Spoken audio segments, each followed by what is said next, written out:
ನಿಮ್ಮ ಮನೆಯಲ್ಲಿ ದುಡ್ದಂಥ ದುಡ್ಡು ನಿಲ್ತಾ ಇಲ್ವಾ? ಮಕ್ಕಳು ಓದ್ತಾ ಇಲ್ವಾ? ಮಕ್ಕಳು ಕೆಲ್ಸಕ್ಕೆ ಹೋಗ್ತಾ ಇಲ್ವಾ? ಅಥವಾ ಮಕ್ಕಳಿಗೆ ಮದುವೆ ಸೆಟ್ ಆಗ್ತಾ ಇಲ್ವಾ? ಸಾಲ ಜಾಸ್ತಿ ಆಗ್ತಾ ಇದೆಯಾ? ಮನಸ್ಸಿಗೆ ನೆಮ್ಮದಿ ಇಲ್ವಾ? ಮನೆಯಲ್ಲಿ ಹೊಂದಾಣಿಕೆ ಇಲ್ವಾ? ಇದಕ್ಕೆಲ್ಲ ಅದರದೇ ಆದಂಥ ಒಂದೊಂದು ಕಾರಣಗಳಿರ್ತವೆ.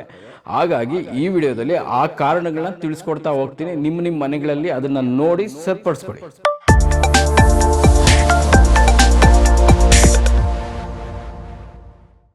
ನಮಸ್ಕಾರ ವೀಕ್ಷಕರೇ, ದೈವಾರಾಧನೆ ವಾಸ್ತು ಚಾನಲ್ಗೆ ಸ್ವಾಗತ. ನನಗೆ ತುಂಬ ಜನ ಫೋನ್ ಮಾಡ್ತೀರಾ ಮತ್ತು ತುಂಬ ಜನ ಮೆಸೇಜ್ ಮಾಡ್ತೀರಾ. ಸರ್, ನಮ್ಮ ಮನೆಯಲ್ಲಿ ಯಾರೂ ದುಡಿಯೋರಿಲ್ಲ, ದುಡಿಯೋಕ್ಕಾಗ್ತಾಯಿಲ್ಲ, ದುಡ್ದಿದ್ದಂಥ ಹಣ ನಿಲ್ತಾ ಇಲ್ಲ, ನನ್ನ ಮಗ ನನ್ನ ಮಾತು ಕೇಳ್ತಾ ಇಲ್ಲ. ಸರ್, ಮಕ್ಕಳು ಎದೆ ಮಟ್ಟಕ್ಕೆ ಬೆಳೆದಿದ್ದಾರೆ, ನನ್ನ ಮನೆ ಯಜಮಾನರು, ನನ್ನ ಗಂಡ ಆದಂಥವ್ರು ಏನೂ ತಲೆ ಕೆಡ್ಸ್ಕೊತಾ ಇಲ್ಲ, ಯಾವುದನ್ನು ಸೀರಿಯಸ್ಸಾಗಿ ತೊಗೊತಾ ಇಲ್ಲ, ಸುಮ್ಮನೆ ಓಡಾಡ್ಕೊಂಡಿರ್ತಾರೆ. ನನ್ನ ಮಗ ಕಷ್ಟಪಟ್ಟು ಓದಿಸಿದ್ದೀನಿ, ಕೆಲ್ಸಕ್ಕೆ ಹೋಗ್ತಾ ಇಲ್ಲ. ಇದೆಲ್ಲ ಏನಕ್ಕಾಗುತ್ತೆ? ಅದರದ್ದೇ ಆದಂಥ ಕಾರಣಗಳಿರ್ತವೆ. ನೀವು ಅದು ದೋಷ ಆಗಿರುತ್ತೆ. ಈಗ ನೀವು ಒಂದು ತಪ್ಪನ್ನು ಮಾಡ್ಕೊಂಡಿದ್ರೆ ಅದ್ರ ಫಲವಾಗಿ ಒಂದು ನಮಗೆ ನೆಗೆಟಿವ್ ಆಗಿ ಕನ್ವರ್ಟ್ ಆಗಿರುತ್ತೆ. ಅದೇ ನೀವು 3 ಸರಿ ಎಲ್ಲೆಲ್ಲೋ ಬೇರೆ ಬೇರೆ ನಿಮ್ಗೆ ಗೊತ್ತಿಲ್ದಿರೋ ನಾವು ತಪ್ಪು ಮಾಡಿದರೆ ಅದು ಬೇರೆ ಬೇರೆ ಆಯ್ಕೆಗಳಾಗಿ 3 ಥರ ನಮಗೆ ತೊಂದರೆ ಕೊಡೋಕ್ಕೆ ಸ್ಟಾರ್ಟ್ ಆಗುತ್ತೆ. ಹಾಗಾಗಿ ಇವತ್ತಿನ ವಿಡಿಯೋಲಿ ನೀವು ತೊಂದರೆಯಲ್ಲಿ ಸಿಗ್ಲಾಕೊಳ್ಳೋದಕ್ಕೆ ಏನು ದೋಷ ಆಗಿರುತ್ತೆ, ನಿಮ್ಮ ಕಣ್ಣು ಮುಂದೆನೇ ಇರುತ್ತೆ, ನೀವು ಅಬ್ಸರ್ವ್ ಮಾಡಿರಲ್ಲ. ಆದಂಥ ವಿಡಿಯೋನ ನಾನು ಇವತ್ತು ನಿಮಗೆ ತೋರಿಸ್ತಾ ಇದ್ದೀನಿ. ಇವತ್ತು ಈ ವಿಡಿಯೋನ ನೋಡಿಕೊಂಡು ನಿಮ್ಮ ಕೈಯಲ್ಲಿ ಎಷ್ಟಾಗುತ್ತೋ ಅಷ್ಟು ನಿಮ್ಮ ಮನೆಗಳನ್ನ ಬದಲಾಯಿಸ್ಕೊಳ್ಳಿ. ಆವಾಗ ಮನೆ ಯಜಮಾನರು ಮನೆ ಮಾತು ಕೇಳ್ತಾರೆ, ಮನೆ ಮಕ್ಕಳು ನಮ್ಮ ಮಾತು ಕೇಳ್ತಾರೆ. ನಾವು ಮನೇನ ದೋಷ ಇಟ್ಕೊಂಡು ನಮ್ಮ ಯಜಮಾನರನ್ನಾಗಲಿ ಮಕ್ಕಳನ್ನಾಗಲಿ ಯಜಮಾನಮ್ಮನ್ನಾಗಲಿ ದೋಷಣೆ ಮಾಡೋದು ತಪ್ಪು. ಮೊದಲನೇದಾಗಿ ನಾವು ಅಬ್ಸರ್ವ್ ಮಾಡಬೇಕಾಗಿರೋದು ಏನಪ್ಪ ಅಂದರೆ, ನಮ್ಮ ಮನೆ ಸ್ಕ್ವೇರ್ ಇರಬೇಕು ಅಥವಾ ರೆಕ್ಟಾಂಗಲ್ ಇರಬೇಕು. ನೋಡ್ರಿ, ಈ ರೀತಿ ಇದ್ದಾಗ ನಮಗೆ ಪೂರ್ತಿ ಪ್ರಮಾಣದ ಪಾಸಿಟಿವ್ ಆಗಿ ಕನ್ವರ್ಟ್ ಆಗ್ತದೆ.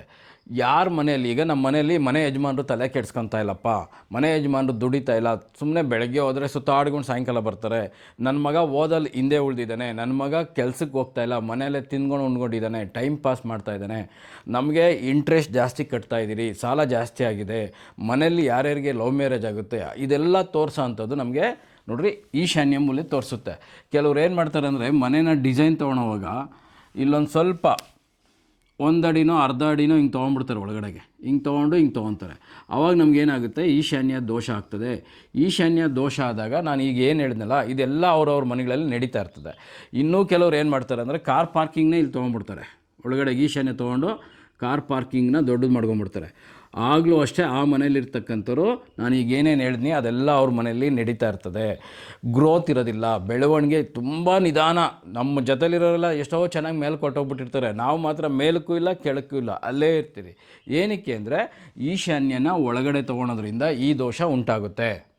ಇನ್ನು ಕೆಲವ್ರು ಏನು ಮಾಡ್ತಾರೆ ಅಂದರೆ, ಈಶಾನ್ಯದಲ್ಲಿ ರೂಮ್ ಮಾಡಿಬಿಡ್ತಾರೆ. ಈಶಾನ್ಯ ರೂಮ್ ಬಂದಾಗ ನಮಗೆ ಭಾರ ಬರುತ್ತೆ, ಅದನ್ನು ಅಬ್ಸರ್ವ್ ಮಾಡ್ಕೊಬೇಕು. ಅದು ಗ್ರೌಂಡ್ ಫ್ಲೋರ್ ಆಗಲಿ, ಫಸ್ಟ್ ಫ್ಲೋರ್ ಆಗಲಿ, ಸೆಕೆಂಡ್ ಫ್ಲೋರ್ ಆಗಲಿ, ಈಶಾನ್ಯದಲ್ಲಿ ರೂಮ್ ಯಾವುದೇ ಕಾರಣಕ್ಕೂ ಬರಬಾರ್ದು. ಬಂದಾಗ ನಮಗೆ ಭಾರ ಬಿದ್ದಾಗ ಏನಾಗುತ್ತೆ, ಮನೆ ಯಜಮಾನರಿಗೆ ಮೈಂಡ್ ಬ್ಲಾಕ್ ಆಗುತ್ತೆ. ಮನೆ ಮಗನು ಅವನು ಯಾರನ್ನ ಹಿಡಿಬೇಕು, ಏನು ಮಾಡಬೇಕು ಅವ್ರಿಗೆ ತಲೆ ಓಡೋದಿಲ್ಲ. ಹಾಗಾಗಿ ಈಶಾನ್ಯದಲ್ಲಿ ರೂಮ್ಗಳು ಮಾಡಬಾರ್ದು. ದಕ್ಷಿಣ ರೋಡ್ ಫೇಸಿಂಗ್ ಇರೋರು ತೊಗೊಂಬಂದು ಈಶಾನ್ಯದಲ್ಲಿ ರೂಮ್ ಕೊಡ್ತೀರಾ, ಇಲ್ಲಾಂದರೆ ಇರೋಬರೋ ವಸ್ತುನೆಲ್ಲ ತೊಗೊಂಬಂದು ಈಶಾನ್ಯದಲ್ಲಿ ಭಾರ ಹಾಕ್ತೀರಾ. ನಿಮಗೆ ಗೊತ್ತಿರಬೇಕು, ಈಶಾನ್ಯದಲ್ಲಿ ಮನೆ ಒಳಗಾಗಲಿ ಮನೆ ಹೊರಗಾಗಲಿ ಈಶಾನ್ಯದಲ್ಲಿ ಒಂದು ಸಾಸಿವೆ ಕಾಳಷ್ಟು ಭಾರನ ಹಾಕಬಾರ್ದು. ಹಾಕಿದಾಗ ಅದು ಮನೇಲಿರ್ತಕ್ಕಂಥ ಗಂಡಸರನ್ನ ತೋರಿಸುತ್ತೆ, ಅವ್ರಿಗೆ ಅದು ಮುಳುವಾಗಿ ಏರ್ಪಟ್ಟಾಗುತ್ತೆ. ಇನ್ನು ಬಂದು ಆಗ್ನೇಯ ಹೆಂಗಪ್ಪ ಅಂದರೆ, ಫಸ್ಟ್ ಇಲ್ಲಿ ನೋಡಿರಿ, ಪೂರ್ವದಲ್ಲಿ ಪೋರ್ಟಿಕೆ ತೊಗೊಂಡ್ಬಿಡ್ತಾರೆ. ಈ ಪೋರ್ಟಿಕೆ ತೊಗೊಂಡಾಗ ಏನಾಗ್ತದೆ, ಫಸ್ಟ್ ಪಾಯಿಂಟ್ ಏನಪ್ಪ ಅಂದರೆ, ಪೂರ್ವ ಈಶಾನ್ಯದಲ್ಲಿ ಭಾರ ಬಿತ್ತು, ಆವಾಗ ಮನೆ ಯಜಮಾನ್ರಿಗೆ ತೊಂದರೆ ಆಗೋದು ಅಂತ ನಾನು ಹೇಳಿದ್ದಾಯಿತು. ನೆಕ್ಸ್ಟು ನಾವು ಪೋರ್ಟಿಕೆ ತೊಗೊಂಡಾಗ ನೋಡಿ, ಅಗ್ನಿ ಮೂಲೆ ಕಟ್ಟಾಯಿತು. ದೇವ ಮೂಲೆ ಕಟ್ಟಾಗಬಾರ್ದು ಅಂತ ಎಲ್ಲರೂ ನೋಡ್ತೀರ, ಆದರೆ ಅಗ್ನಿ ಮೂಲೆನ ಎಲ್ಲರೂ ಕಟ್ ಮಾಡ್ತಾ ಇರ್ತೀರ. ನಾವು ಚೆನ್ನಾಗಿದ್ರೆ ಸಾಕ, ಮನೇಲಿರೋ ಹೆಂಗಸರು ಚೆನ್ನಾಗಿರ್ಬೇಕಲ್ವ, ಅವ್ರು ಚೆನ್ನಾಗಿ ಬೇಯಿಸಿ ಹಾಕಿದ್ರೇ ನಮಗೂ ಆಚೆ ಹೋಗಿ ದುಡಿಯೋಕ್ಕಾಗೋದು. ನೋಡಿರಿ, ಪೋರ್ಟಿಕೆ ಮುಂದೆ ತೊಗೊತಿದ್ದಂಗೆ ಅಗ್ನಿ ಮೂಲೆ ಕಟ್ಟಾಯಿತು. ಈ ರೀತಿ ಮಾಡಬಾರ್ದು. ನೀವು ಪೋರ್ಟಿಕೆ ತೊಗೊಂಡ್ರೆ ಪೂರ್ತಿ ತೊಗೊಬೇಕು, ಆವಾಗ ಅಗ್ನಿ ಮೂಲೆನೂ ಕಟ್ಟಾಗೋದಿಲ್ಲ, ಹೆಣ್ಮಕ್ಳಿಗೂ ಬಲ ಜಾಸ್ತಿ ಇರುತ್ತೆ. ಇದಾದಮೇಲೆ ಇನ್ನು ಕೆಲವ್ರು ಏನು ಮಾಡ್ತಾರೆ ಅಂದರೆ, ಇಲ್ಲಿ ಅಗ್ನಿ ಮೂಲೆಯಲ್ಲಿ ಬಾತ್ರೂಮ್ಗಳು ಮಾಡ್ಕೊಂಡ್ಬಿಡ್ತೀರ.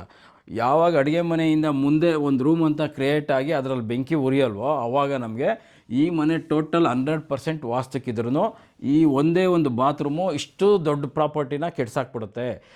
ಯಾವ್ದು ನಮಗೆ ಅಡುಗೆ ಮನೆ ಆದಮೇಲೆ ಮುಂದೆ ರೂಮ್ ಅಂದಮೇಲೆ ಅದರಲ್ಲಿ ಡೈಲಿ ಬೆಂಕಿ ಉರಿಲೇಬೇಕು. ನಾವೇನು ಮಾಡ್ತೀರಿ, ಈಗೆಲ್ಲ ಗೀಝರು, ಸೋಲಾರು ಇದಾಯಿತು. ಇದಾದಮೇಲೆ ನೆಕ್ಸ್ಟು ಇಲ್ಲಿ ಯಾರ್ಯಾರು ನೀರನ್ನು ಉಪಯೋಗಿಸ್ತೀರಾ, ಅದು ಸ್ನಾನ ಮಾಡೋದಿರ್ಬೋದು, ವಾಷಿಂಗ್ ಮಿಷಿನ್ ಇರ್ಬೋದು, ಕಾರ್ ತೊಳೆಯೋಕ್ಕಿರ್ಬೋದು, ಕೈಕಾಲು ತೊಳೆಯೋಕ್ಕಿರ್ಬೋದು, ಪಾತ್ರೆ ತೊಳೆಯೋಕ್ಕಿರ್ಬೋದು, ಯಾರೆಲ್ಲ ನೀರುಗಳು ಉಪಯೋಗಿಸ್ತೀರಾ, ಆವಾಗ ಆ ಮನೆಯಲ್ಲಿ ಹೆಣ್ಣು ಮಕ್ಕಳಿಗೆ ಆರೋಗ್ಯ ಸಮಸ್ಯೆ ಆಗ್ತದೆ, ಗರ್ಭಕೋಶದ ಸಮಸ್ಯೆ ಆಗ್ತದೆ, ಮನೇಲಿ ಇರ್ತಕ್ಕಂಥ ಮಕ್ಕಳಿಗೆ ಅಬಾರ್ಷನ್ ಆಗ್ತಾ ಇರ್ತದೆ. ಯಾವುದೇ ಕಾರಣಕ್ಕೂ ಇಲ್ಲಿ ನೀರನ್ನು ಉಪಯೋಗಿಸ್ಬಾರ್ದು. ಇದಾದಮೇಲೆ ಇನ್ನೊಂದು ಏನು ತಪ್ಪು ಮಾಡ್ತಾರಪ್ಪ ಅಂದರೆ, ಈ ದಕ್ಷಿಣ ರೋಡ್ ಫೇಸಿಂಗ್ ಇರೋರು ಪೂರ್ವದ ಬಾಗಿಲು ಅಂದ್ಬಿಟ್ಟು ಈ ಭಾಗನ ಕಟ್ ಮಾಡಿಬಿಡ್ತಾರೆ. ನೋಡಿರಿ, ಇಲ್ಲಿ ಕಟ್ ಮಾಡಿಬಿಟ್ಟು ಇಲ್ಲೇ ಕೊಟ್ಬಿಡ್ತಾರೆ ಬಾಗಿಲು. ಆವಾಗ ಏನಾಯಿತು, ಇದು ಟೋಟಲ್ ಮನೆಗೆ ಅಗ್ನಿಮೂಲೆ ಆಯಿತು. ಮನೆ ಯಜಮಾನಮ್ಮಂಗೆ ಟೆನ್ಷನ್ನು, ಮನೆ ಯಜಮಾನಪ್ಪಂಗೂ ಟೆನ್ಷನ್ನು. ಏನು ಟೆನ್ಷನ್ನು? ಮಕ್ಕಳದ್ದು ಟೆನ್ಷನ್ನು, ಫೈನಾನ್ಸ್ ಟೆನ್ಷನ್ನು, ಓದ್ತಾ ಇಲ್ಲ, ಕೆಲ್ಸಕ್ಕೆ ಹೋಗ್ತಾ ಇಲ್ಲ, ಕೆಲಸ ಸಿಗ್ತಾ ಇಲ್ಲ, ಎಷ್ಟೇ ಎಫೆಕ್ಟ್ ಹಾಕಿದ್ರೂ ನಮ್ಗೆ ರಿಸಲ್ಟ್ ಬರ್ತಾ ಇಲ್ಲ. ಮನೆಯಲ್ಲಿ ಚೋರ ಭಯ ಆಗ್ತದೆ. ಯಾವಾಗ ಅಗ್ನಿಮೂಲೆ ಕಟ್ಟಾದಾಗ ಮನೇಲಿರ್ತಕ್ಕಂಥ ಹೆಂಗಸರಿಗೆ ತೊಂದರೆ ಆಗ್ತದೆ. ಅಗ್ನಿಮೂಲೆನೂ ಅಷ್ಟೇ ನಮಗೆ ರೆಕ್ಟಾಂಗಲ್ ಥರನೇ ಇರಬೇಕು, ಯಾವುದೇ ಕಾರಣಕ್ಕೂ ಅಗ್ನಿಮೂಲೆ ಕಟ್ಟಾಗಬಾರ್ದು. ಇನ್ನು ದಕ್ಷಿಣ ರೋಡ್ ಫೇಸಿಂಗ್ ಇರೋರು ಏನು ಮಾಡ್ತಾರೆ ಅಂದರೆ, ಈ ರೋಡಿಂದ ಇದ್ರ ಮೇಲೆ ಹತ್ತೋ ಥರ ಪಾಯ ಹೈಟ್ ಮಾಡ್ಕೊಂಬಿಡ್ತೀರ. ಯಾವಾಗ ನಾವು ದಕ್ಷಿಣ ರೋಡಿಂದ ಉತ್ತರಕ್ಕೆ ಹತ್ತುತ್ತೀರೋ ಆವಾಗ ಆ ಮನೇಲಿರ್ತಕ್ಕಂಥ ಹೆಣ್ಮಕ್ಳಿಗೆ ಸುಖ ಇರೋದಿಲ್ಲ, ಆ ಮನೇಲಿರ್ತಕ್ಕಂಥ ಹೆಂಗಸರಿಗೆ ಸುಖ ಇರೋದಿಲ್ಲ. ನೆಕ್ಸ್ಟ್ ನಾವು ಈ ಸೈಟಿಂದ ರೋಡ್ಗೆ ಇಳಿದಾಗ ಆ ಮನೇಲಿರ್ತಕ್ಕಂಥವ್ರು ಒಡವೆನ ಅಡ ಇಡಿಸುತ್ತೆ. ನೀವು ಏನು ಮಾಡಿದ್ರು ಇಲ್ಲಿರೋ ಅಂಥವ್ರು ಯಾರ್ಯಾರು ದಕ್ಷಿಣದಿಂದ ಉತ್ತರದಿಂದ ದಕ್ಷಿಣಕ್ಕೆ ಯಾರ್ಯಾರು ಇಳಿತಾ ಇದ್ದೀರೋ ಅರ್ಥ ಮಾಡ್ಕೊಳ್ಳಿ. ಉತ್ತರದಿಂದ ದಕ್ಷಿಣಕ್ಕೆ ಯಾರ್ಯಾರು ಇಳಿತಾ ಇದ್ದೀರೋ ನೀವೆಲ್ಲ ಒಡವೆ ಅಡ ಇಡ್ತೀರಾ. ವರ್ಷಕ್ಕೊಂದ್ಸರಿ ಹೋಗೋ ರಿನ್ಯೂವಲ್ ಮಾಡಿಸು ಬಾ, ಮತ್ತು ಇನ್ನೊಂದು ವರ್ಷಕ್ಕೆ ಹೋಗೋ ರಿನ್ಯೂವಲ್ ಮಾಡಿಸು ಬಾ. ಯಾವುದು ದಕ್ಷಿಣಕ್ಕೆ ಯಾವುದೇ ಕಾರಣಕ್ಕೂ ಇಳಿಬಾರ್ದು, ದಕ್ಷಿಣಕ್ಕೆ ಹತ್ತಬೇಕು. ಅಗ್ನಿಮೂಲೆ ಆಯಿತು. ಇನ್ನೇನಿದ್ರು ನೈಋತ್ಯ ಮೂಲೆ. ಇನ್ನು ಬಂದು ನಮಗೆ ನೈಋತ್ಯ, ಸೌತ್ ವೆಸ್ಟ್ ಕಾರ್ನರ್ ಝೋನ್. ಓಕೆನಾ? ಇದನ್ನು ಯಾವ ರೀತಿ ನೀವು ಬಳಸ್ಕೊಬೇಕು, ಯಾವ ರೀತಿ ದೋಷ ಮಾಡಿಸ್ಕೊತೀರ ಅಂದರೆ, ನೋಡಿ, ಎಲ್ಲದಕ್ಕಿಂತ ಭಾರ ನಮಗೆ ಈಶಾನ್ಯದಲ್ಲಿ ಕಡಿಮೆ ಇರಬೇಕು ಭಾರ. ಇದಕ್ಕಿಂತ ಸ್ವಲ್ಪ ಭಾರ ಜಾಸ್ತಿ ವಾಯುವ್ಯಕ್ಕಿಂತ ಜಾಸ್ತಿ ಆಗ್ನೇಯಕ್ಕಿಂತ ಜಾಸ್ತಿ ನಮಗೆ ನೈಋತ್ಯ ಇರಬೇಕು. ಈ ಪಶ್ಚಿಮ ರೋಡಿಂಗ್ ಫೇಸಿಂಗ್ ಇರೋರು ಈ ಕಡೆ ಪಶ್ಚಿಮದಲ್ಲಿ ಖಾಲಿ ಜಾಗ ಜಾಸ್ತಿ ಬಿಟ್ಕೊಂಬಿಟ್ಟು ಇಲ್ಲಿ ಮೆಟ್ಲು ಮಾಡ್ಕೊಂಬಿಡ್ತಾರೆ ಇಲ್ಲಿ. ಅವಾಗ ನಮಗೇನಾಯಿತು ನೋಡ್ರಿ, ಈಶಾನ್ಯ, ಆಗ್ನೇಯ, ವಾಯುವ್ಯ, ಟೋಟಲ್ ನಾರ್ತ್ ಈಸ್ಟ್ ಪೂರ್ತಿ ಮನೆ ಬಂತು, ಭಾರ ಬಿತ್ತು. ನೈಋತ್ಯದಲ್ಲಿ ಎಲ್ಲದಕ್ಕಿಂತ ಭಾರ ಜಾಸ್ತಿ ಇರಬೇಕು, ನೈಋತ್ಯದಲ್ಲಿ ಎಲ್ಲದಕ್ಕಿಂತ ಹೈಟ್ ಜಾಸ್ತಿ ಇರಬೇಕು. ಅದಕ್ಕೆ ನಾವು ಮನೆ ಮೇಲೆ ಓವರ್ ಹೆಡ್ ಟ್ಯಾಂಕ್ ಎಲ್ಲಿಡ್ತೀರಿ? ನೈಋತ್ಯದಲ್ಲಿ ಇಡ್ತೀರಿ. ಆದರೆ ಉತ್ತರ ಮತ್ತು ಪೂರ್ವದ ಇರ್ತಕ್ಕಂಥ ರೋಡ್ ಫೇಸಿಂಗ್ ಇರ್ತಕ್ಕಂಥವ್ರಿಗೆ ಸರಿ. ಈ ಪಶ್ಚಿಮ ರೋಡ್ ಫೇಸಿಂಗ್ ಇರೋರು ಇಲ್ಲಿಂದ ಇಲ್ಲಿಗೆ ಬರೋರು ಯಾರಪ್ಪ ಅಂದ್ಬಿಟ್ಟು ಇಲ್ಲಿ ಇಟ್ಕೊಂಡಾಗ ನಮಗೆ ಇದು ವೆಯ್ಟ್ ಕಡಿಮೆ ಆಯಿತು. ಆವಾಗ ನಮಗೆ ಮನೆ ಯಜಮಾನರನ್ನು ತೋರಿಸುತ್ತೆ, ಮನೆಯ ಗಂಡು ಮಕ್ಕಳನ್ನ ತೋರಿಸುತ್ತೆ, ಫೈನಾನ್ಸ್ನ ತೋರಿಸುತ್ತೆ, ಆರೋಗ್ಯನ ತೋರಿಸುತ್ತೆ, ಎಲ್ಲ ನಮಗೆ ಝೀರೋ ಆಗ್ತಾ ಇರ್ತದೆ. ಇನ್ನೂ ಕರ್ಮ ಹೆಂಗಿದೆ ಅಂದರೆ, ಕೆಲವರು ಇಲ್ಲೇ ಬಂದು ಪಾತ್ರೆ ತೊಳೆಗೆ ಮಾಡ್ಕೊಂಬಿಡ್ತಾರೆ. ಈ ಉತ್ತರದ ರೋಡು ಪೂರ್ವದ ರೋಡ್ ಇರೋರು ಮನೆ ಹಿಂದೆ ಪಾತ್ರೆ ತೊಳಿತಾ ಇದ್ದರೆ ಯಾರಿಗೂ ಕಾಣಲ್ಲ ಅಂತ ಇಲ್ಲಿ ನೀರು ಉಪಯೋಗಿಸ್ತಾರೆ. ನೀರನ್ನು ಯಾವುದೇ ಕಾರಣಕ್ಕೂ ಇಲ್ಲಿ ಭೂಮಿ ಮೇಲೆ ಬೀಳಬಾರ್ದು. ಇಲ್ಲಿ ಎಷ್ಟು ಭೂಮಿ ಮೇಲೆ ನೀರು ಬೀಳ್ತಾ ಇರುತ್ತೆ ಅಷ್ಟು ಸಾಲನ ಮಾಡಿಸುತ್ತೆ. ಕೆಲವರು ಬಾತ್ರೂಮ್ ಇಲ್ಲಿ ಮಾಡ್ಕೊಂಬಿಡ್ತಾರೆ. ಅವ್ರ ಕರ್ಮ ಹಂಗಿರ್ತದೆ, ಪೂರ್ವಜನ್ಮದ ಕರ್ಮ. ಬಾತ್ರೂಮ್ ಇಲ್ಲಿ ಮಾಡ್ಕೊಂಡಾಗ ಬರೀ ಸಾಲ ಆಗ್ತಾ ಇರ್ತದೆ. ಇದನ್ನು ಗಮನದಲ್ಲಿ ಇಟ್ಕೊಳ್ಳಿ. ದಕ್ಷಿಣ ಯಾವುದೇ ಕಾರಣಕ್ಕೂ ಮನೆಯಿಂದ ಹೊರಗಡೆ ನೀರು ಭೂಮಿ ಮೇಲೆ ಬೀಳಬಾರ್ದು. ನೀವು ಗಿಡಗಳಿದೆಯಾ, ಗಿಡಕ್ಕೆ ಹಾಕ್ತೀರಾ ಹಾಕಿ, ಅದು ಬಿಟ್ಬಿಟ್ಟು ಪಾತ್ರೆ ತೊಳೆಯೋದು, ಬಟ್ಟೆ ಒಗೆಯೋದು, ಈ ಬಾತ್ರೂಮ್ಗಳನ್ನ ಇಲ್ಲೆಲ್ಲ ಮಾಡ್ಕೊಂಡಾಗ ಆರೋಗ್ಯನ ತೋರಿಸುತ್ತೆ, ಸಾಲ ಮಾಡಿಸ್ಬೇಡಿ. ಇಲ್ಲಿ ಬಂದು ಯಾವುದೇ ಕಾರಣಕ್ಕೂ ಹೈಟ್ ಇರಬೇಕು. ಕೆಲವರು ಫಿಟ್ ಮಾಡ್ತಾರೆ, ಕೆಲವರು ಬೋರ್ವೆಲ್ ತೊಗೊತಾರೆ. ಈ ಫಿಟ್ಟು ಬೋರ್ವೆಲ್ ತೊಗೊಂಡಾಗ ಮನೇಲಿರ್ತಕ್ಕಂಥ ಗಂಡಸರಿಗೆ ಅರ್ಧ ಆಯುಸ್ಸು ಅಂತ ಅರ್ಥ ಆಯ್ತಾ? ಇದನ್ನು ಏನೇ ಇದ್ದರೂ ಈ ಹಳ್ಳ ಅಂತ ಬರೋದು ನಮಗೆ ಬೋರ್ವೆಲ್ ಎಲ್ಲ ಈಶಾನ್ಯದಲ್ಲಿ ಬರ್ತದೆ, ಫಿಟ್ಟು ಉತ್ತರ ಮಧ್ಯ ಭಾಗ ಅಥವಾ ಪೂರ್ವ ಮಧ್ಯ ಭಾಗದಲ್ಲಿ ಬರಬೇಕು. ಈ ದಕ್ಷಿಣದಲ್ಲಿ ನೈಋತ್ಯದಲ್ಲಿ ಮಾಡಿದಾಗ ಅದರ ನೆಗೆಟಿವ್ ನಿಮ್ಮ ಮೇಲೆ ಪ್ರಭಾವ ಬೀರುತ್ತದೆ. ನಾವು ಏನಪ್ಪ ನಮ್ಮ ಜೊತೆಲಿರೋರೆಲ್ಲ ಮುಂದಕ್ಕೆ ಹೊರಟೋದ್ರು ನಾವು ಇಲ್ಲೇ ಇದ್ದೀರಿ ಅಂದರೆ ನೀವು ಯೋಚನೆ ಮಾಡೋಂಥ ವಿಧಾನನ ಬದಲಿಸ್ಕೊಳ್ಳಿ. ಆವಾಗ ನಿಮಗೆ ಪಾಸಿಟಿವ್ ಆಗಿ ಅದು ಕನ್ವರ್ಟ್ ಆಗ್ತದೆ. ನೆಕ್ಸ್ಟ್ ಬಂದು ನಮಗೆ ವಾಯುವ್ಯ. ನೋಡಿರಿ, ಪಶ್ಚಿಮ ರೋಡ್ ಫೇಸಿಂಗ್ ಇರೋರು ವಾಯುವ್ಯನ ಕಟ್ ಮಾಡ್ಕೊಂಡ್ಬಿಡ್ತಾರೆ. ಕಾರ್ ಪಾರ್ಕಿಂಗ್ಗೆ, ಸಂಪ್ ಮಾಡೋಕ್ಕೆ ಎಲ್ಲ ಈ ಥರ ಕಟ್ ಮಾಡಿದಾಗ ನಮಗೆ ಗ್ರೋತ್ ಇರೋದಿಲ್ಲ. ವಾಯುವ್ಯ ಅಂದ್ರೇ ಗ್ರೋತು. ವಾಯುವ್ಯನ ಎಷ್ಟು ಚೆನ್ನಾಗಿ ಮಾಡ್ಕೊತೀರಿ ಅಷ್ಟು ಚೆನ್ನಾಗಿ ನಾವು ಇಂಪ್ರೂವ್ಮೆಂಟ್ ಆಗ್ತಾ ಇರ್ತೀರಿ. ವಾಯುವ್ಯ ಅಂದರೆ ಏನು ಹೇಳಿ? ಗಾಳಿ. ವಾಯು ಅಂದ್ರೇ ಗಾಳಿ ಇಲ್ಲಿ ಎಷ್ಟು ಚೆನ್ನಾಗಿ ಆಡುತ್ತೆ ಅಷ್ಟು ಚೆನ್ನಾಗಿ ನಾವು ಇರ್ತೀರಿ.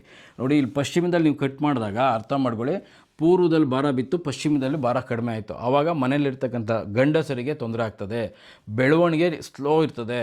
ನೆಕ್ಸ್ಟ್ ಬಂದು ನಮಗೆ ಈ ಪಶ್ಚಿಮದ ರೋಡ್ ಫೇಸಿಂಗ್ ಇರೋರು ಇದನ್ನು ಕಟ್ ಮಾಡಿಬಿಟ್ಟು ಉತ್ತರಕ್ಕೆ ಡೋರ್ ಕೊಟ್ಟಿದ್ದೀರಿ ಅಂತ ತಿಳ್ಕೊಂಬಿಡ್ತಾರೆ. ಉತ್ತರಕ್ಕೆ ಡೋರ್ ಕೊಟ್ಟಿದ್ದೀರಿ, ಆದರೆ ಉತ್ತರ ಈಶಾನ್ಯದಲ್ಲಿ ಡೋರ್ ಇದ್ದರೆ ಮಾತ್ರ ಅದು ಉಚ್ಚಸ್ಥಾನ. ಉತ್ತರ ವಾಯುವ್ಯಕ್ಕೆ ಬಂದರೆ ಅದರಷ್ಟು ಕೆಟ್ಟ ಜಾಗ ಇನ್ನೊಂದಿಲ್ಲ.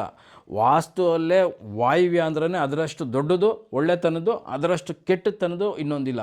ನಾವು ಹೆಂಗೆ ಬಳಸ್ಕೊತೀರೋ ಹಂಗೆ ಬಳ್ಕುತ್ತದು.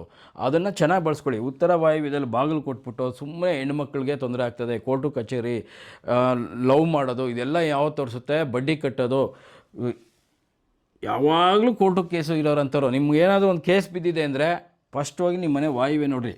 ಮನೆ ಅಥವಾ ನಿಮ್ಮ ಜಾಗ ಸೈಟ್ ಇರುತ್ತಲ್ಲ ವಾಯುವ್ಯ ದೋಷ ಆದರೆ ಮಾತ್ರನೇ ಕೋರ್ಟು ಕಚೇರಿ ಅಲಿಯೋದು. ಸುಮ್ಮನೆ ಎಲ್ಲ ಕೇಸ್ಗಳು ಬೀಳಲ್ಲ. ನೀವು ಇಲ್ಲಿ ದೋಷ ಮಾಡ್ಕೊಂಡ್ರಿ ಅಂದರೆ ಅದು ಅಲ್ಲಿ ರಿಸಲ್ಟ್ ಬಂತು ಅಂತ ಅರ್ಥ. ಇದಾದಮೇಲೆ ಕೆಲವರು ಇದನ್ನು ಕಟ್ ಮಾಡಿಲ್ಲ ಅಂದ್ರೂ ಇಲ್ಲಿ ಫಿಟ್ ಮಾಡ್ಕೊಂಡ್ಬಿಡ್ತಾರೆ. ಇಲ್ಲಿ ಫಿಟ್ ಮಾಡಬೇಡಿ. ವಾಯುವ್ಯ ಅದು ಉತ್ತರ ವಾಯುವ್ಯ ಇರ್ಬೋದು ಅಥವಾ ಪಶ್ಚಿಮ ವಾಯುವ್ಯ ಇರ್ಬೋದು. ಫಿಟ್ಟು ಬೋರ್ವೆಲ್ಲೋ ಸರ್ ನಾನು ಇಲ್ಲಿ ರೋಡಲ್ಲಿ ಹಾಕಿದ್ದೀನಿ ಸರ್ ಅಂತಾರೆ. ಏನು ಹಾಕಿದ್ರು ಅಷ್ಟೇ. ಹೃದಯನ ವಾಯುವ್ಯ ಅಂದರೆ ಏನಡಿ ಹೃದಯ ಪಂಪ್ ಮಾಡುತ್ತಲ್ವ, ಅದು ನಮಗೆ ಓಲಾಗುತ್ತೆ. ನಾವು ಇಲ್ಲಿ ಭೂಮಿ ಓಲ್ ಮಾಡಿದ್ರೆ ನಮ್ಮ ದೇಹದಲ್ಲಿ ಅದು ಓಲಾಗುತ್ತೆ.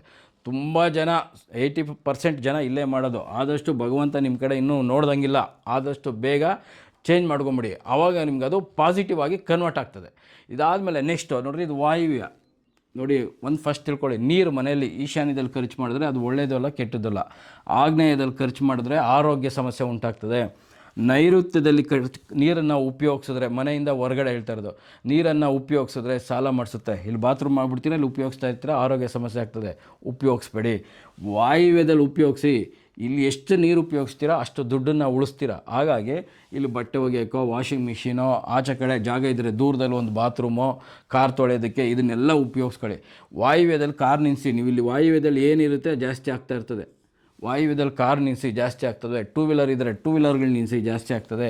ಮನೆ ಒಳಗಡೆ ವಾಯುವ್ಯದಲ್ಲಿ ವೆಹಿಕಲ್ ಬೀಗ ಇದ್ದರೆ ಜಾಸ್ತಿ ಆಗ್ತದೆ. ಇಲ್ಲಿಡಿ ಕ್ಯಾಶ್ ವಾಯುವ್ಯದಲ್ಲಿ ಇಡಿ. ವಾಯುವ್ಯದಲ್ಲಿ ನೀವು ಭಗವಂತ ನಾವು ಹೇಳಿದ್ಮೇಲೆ ಆಗಲೇ ನಮ್ಗೆ ಕೊಟ್ಟಿರೋಂಥ ಸೂಪರ್ ಪವರ್ ಜಾಗ ಅದು.